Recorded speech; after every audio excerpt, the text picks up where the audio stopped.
আজকে artist forum এবং ইম্পার একটা মিটিংটা ছিল, এটা খুব একটা ইম্পর্টেন্ট এবং ভাইটাল মিটিং ছিল।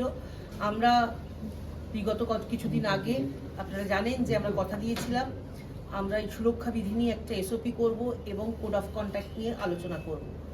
আজকে আমাদের অধিকাংশ পয়েন্টসই আমরা আমাদের দুপক্ষই একই সঙ্গে আমরা মেনে নিয়েছি এবং একটা দুটো জায়গা ছাড়া আমরা প্রায় অধিকাংশ আমাদের যে ক্লজগুলো ছিল সেগুলো আমরা সম্মত হয়েছি দুপক্ষই।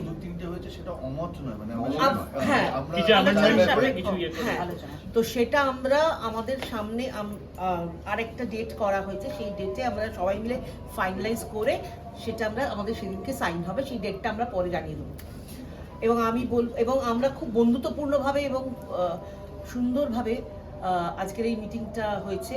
ধন্যবাদ জানাবো আর্টিস্ট ফোরামকে, ধন্যবাদ জানাবো আমাদের আর্টিস্ট ফোরামের সমস্ত কার্যকরী সভাপতি, সেক্রেটারি এবং যত সব এক্সিকিউটিভ মেম্বার আছেন তাদেরকে, এবং তার সঙ্গে আমার যত প্রডিউসার বন্ধুরা আছেন, আমাদের এসি এবং যারা যারা রানা সরকার এসছে, ফিরদৌজুল হাসান এসছে, সুপ্রিয় এসছে, উইন্ডোজ নন্দীবাবু এসেছিলেন, প্রত্যেককেই আমি আমাদের তরফ থেকে ধন্যবাদ জানাবো। আমরা সবাই মিলে, এবং আমাদের সঙ্গে শ্রীকান্তদা অন কল ছিলেন, শ্রীকান্ত মহতা, তো সবারই আমাদের একই মত এবং সেইভাবেই আজকে আমরা এই মিটিংটা শেষ করলাম। আমি বলবো বুম্বাদাকে কিছু বলতে। শান্তি তো বল, তারপর আমি বলছি।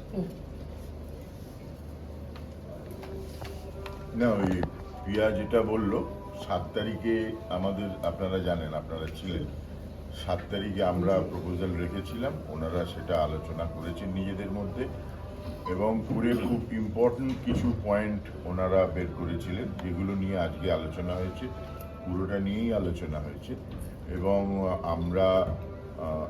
আমরা সহমত হয়েছি প্রায় সবকটাতেই। কতগুলো জায়গায় কতগুলো ফাইনাল পয়েন্টস বেরিয়েছে সেগুলো নিয়ে আমাদেরও ভাববার বিষয় আছে, যেগুলো আমরা আগে বুঝতে পারিনি, ওনাদেরও ভাববার বিষয় আছে। এই সবটা নিয়ে মোটামুটি 95% ইজ ওকে। আর এগুলো নিয়ে নতুনভাবে আবার একটু কথাবার্তা বলতে হবে। কোড অফ কন্ডাক্টও আমরা কিছুটা আলোচনা করেছি, ওটা আরেকদিন বসে কোড অফ কন্ডাক্ট ফাইনাল করব।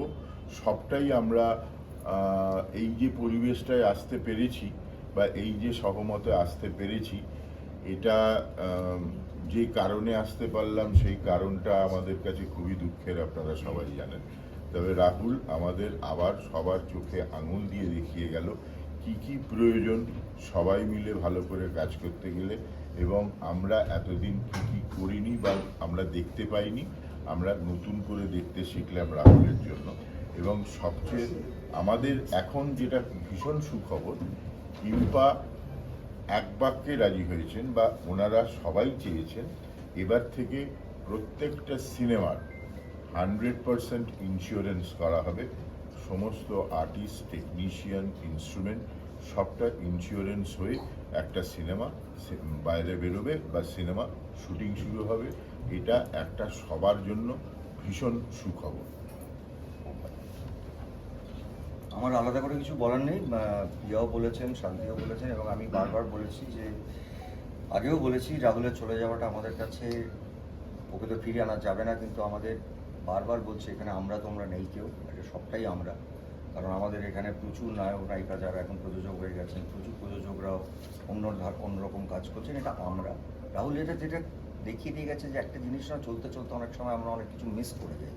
আমরা ইচ্ছে করে যে মিস করে কেউ তা নয়, একটা জিনিস চলছে। রাহুলের এই আমাদের কাছ থেকে চলে যাওয়াটা বোধহয় আমাদের সবাইকে আবার এক জায়গায় নিয়ে এসছে, এবং আমরা একটু আমাদের প্রজন্ম, আমাদের পরের প্রজন্মের জন্য বেশ কিছু নিয়মকানুন আছে যেগুলো খুব স্বতঃস্ফূর্তভাবে আজকে বসে, আগেই শেয়ার করা হয়েছিল 7 তারিখে, আপনারা জানেন, স্বতঃস্ফূর্তভাবে বসে আমাদের এএমপিএর থেকে, এবং এত শর্ট টাইমে এই মুহূর্তে দাঁড়িয়ে তারা তাদের সব প্রযোজকদের মোটামুটি কথা বলে একটা জায়গায় এসে একটা আলোচনা হয়েছে, সেটা সত্যি খুব ভালো।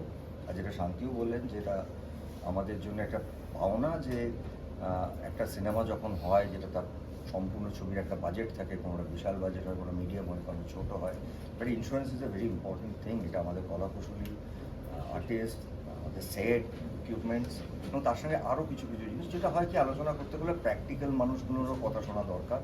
আর আমি আগেও বলেছি আলোচনার মাধ্যমে পৃথিবীতে অনেক কিছু ঠিক হয়ে যেতে পারে। আমার মনে হয় এই আলোচনার মাধ্যমে আজকে অনেকটাই আমরা একটা সুন্দর জায়গায় এসেছি, আর্টিস্ট ফোরাম এবং আমাদের এমপি, এবং আমি পুরোটাই ডেডিকেটেড করবো অবশ্যই আমার ছোটো ভাই রাহুলের জন্য, কারণ এই না ওকে ছাড়া এটা হতো না হয়তো, মানে ওর এই চলে যাওয়াটা আমাদের কাছে কাম্য নয়, কিন্তু ও আমাদেরকে বোধহয় কিছু নাড়িয়ে দিয়ে গেল যেইগুলো বোধহয় হওয়া দরকার। তাই জন্য আমরা দিনরাত এটা নিয়ে চেষ্টা করছি কাজ করার। দাদা ইন্স্যুরেন্স বেসিক্যালি আমরা বাজেটের উপর হয় সেটা। বাজেটের উপরে নির্ভর করবে যে কোন ছবির কি রকম বাজেট, তার উপরে ইন্স্যুরেন্স হবে। তো সেইগুলো আমরা একদমই মানে কিন্তু এক বাক্যে না, এটা ইন্স্যুরেন্সটা চান, হচ্ছে সবাই চান এটা। করছি আমরা। যিশু একটুখানি একটু বলে দাও। হ্যাঁ। সবাই বলে দিয়েছে, আমার আলাদা করে বলার কিছু না, বাট অ্যাবসলিউটলি যেটা আই পার্সোনালি বিলিভ, এবং যে এইটা আমাদের একটা, আমরা বাড়িতে নিজের বাড়িতে যতটা সময় কাটাই তার থেকে বেশি সময় কাটাই স্টুডিওতে বা শুটিংয়ে, তো এটাও ফ্যামিলি আমাদের। এবং এই আমরা যে এক জায়গায়, আমি বোমাদার কথা ধরেই বলবো যে রাহুল যে এই সবাইকে আবার এক জায়গায় নিয়ে এলো, আমরা এক জায়গাতে ছিলাম, একটু ছড়িয়ে ছিটিয়ে ছিলাম, সেটা আবার এক জায়গায় হয়ে একসাথে কাজ করছি, একসাথে একই জিনিস ভাবছি, সেটা খুব ইম্পর্টেন্ট। কারণ আমাদের আলটিমেট গোলটা কি?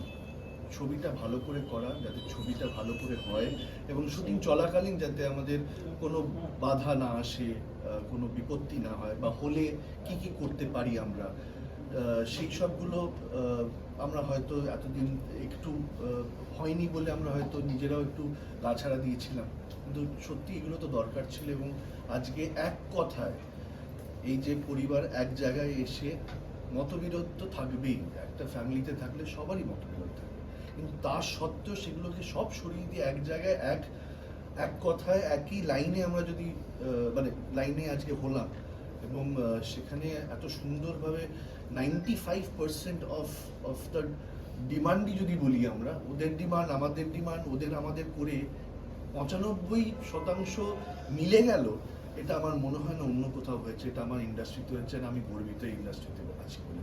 সো আই বিলিভ দ্যাট যদি আমরা কিছু ভালো কাজ করতে চাই, একটু টেবিলের এপাশ ওপাশ বসে যদি কথা বলে নিই, সম্ভব হয়, এবং এটা সব থেকে বড় এক্সাম্পল আমার মনে হয়। Thank you. চলো। সামনে আয় না। ঠিক আছে, বাচ্চা মেয়ে। Thank you. Thank you. চলো আমার যাবে। চল, চল। এই চা